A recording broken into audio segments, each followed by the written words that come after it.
ഇന്നൂസിന് നാളെ വാർഷികമാണ് കേട്ടോ. അവിടെ ഒപ്പനൊക്കെ ഉണ്ട്. അപ്പോൾ ഒപ്പനക്ക് മൈലാഞ്ചി ഇട്ട് കൊടുക്കുന്നത് ഞാനാണ്.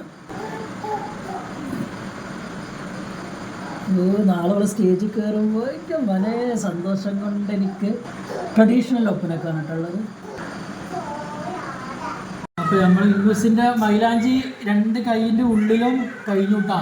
ഇനി പുറത്തിടാനുണ്ട്, കാലുമേലിടാനുണ്ട്, ഒക്കെ ഉണ്ട്. ഇപ്പോൾ ഇത്രയും കഴിഞ്ഞു. ഒപ്പന മൈലാഞ്ചി ഇട്ടപ്പോൾ നല്ല രസമുണ്ട് കാണാൻ. അവിടെ ഇവിടെയൊക്കെ ചൊരിനുണ്ട്. അപ്പോൾ ഇങ്ങനെ ചൊരിഞ്ഞു കൊടുക്കുന്നുണ്ട്, ഒക്കെ ചെയ്യുന്നുണ്ട്. അപ്പോൾ എങ്ങനെയുണ്ട് മൈലാഞ്ചി ഇട്ടത്? എങ്ങനെയുണ്ട്? ഇഷ്ടപ്പെട്ടോ?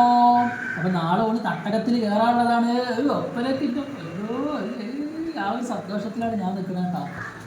ഇനി പുറത്ത് മൈലാഞ്ചി ഇടാണ്ട്, പിന്നെ കാലിലിടാനുണ്ട്, പിന്നെ നാളത്തെ വീഡിയോസൊക്കെ ഞാൻ എടുക്കേണ്ടിട്ടുണ്ടാവും. അപ്പം ഇനി ഇത് പുറത്തിലിടത് ഉണങ്ങാൻ വേണ്ടി കാത്തിട്ടിരുന്നു. അപ്പം ഇനി ഇതിൻ്റെ പുറത്തിലിടട്ടോ മൈലാഞ്ചി. അപ്പം ഇട്ട് കഴിഞ്ഞിട്ട് കാണും. ഓക്കെ. ഹലോ, അപ്പോൾ ഇതാണ് കേട്ടോ ഞാൻ എൻ്റെ ന്യൂസിന് ഇട്ട് കൊടുത്ത മൈലാഞ്ചി. എൻ്റെ കൈയൊക്കെ ചോന്ന് ഇതാണ് പുറത്ത് ദപ്പിട്ട് കഴിയണേ ഉള്ളൂ. നമ്മളെ കാലിട്ടത് ഇതങ്ങനെയാണ്. കാലിട്ടിട്ടുള്ള ഒറ്റ കാല് കാണിച്ചതാണ്. ഇതൊക്കെയാണ് കാല്.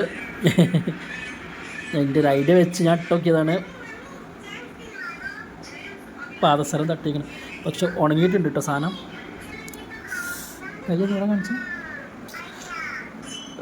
അപ്പോൾ ഇതാണ് ഞാൻ ഇട്ട് കൊടുത്ത മൈലാഞ്ചി. ഒപ്പന മൈലാഞ്ചി.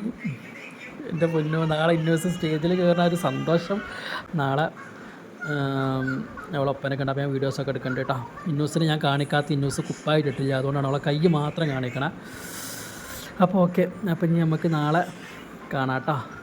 ഓക്കെ, അപ്പോൾ ഇനി പോയി ഉറങ്ങട്ടെ. ടാറ്റ കൊടുക്കുന്നു.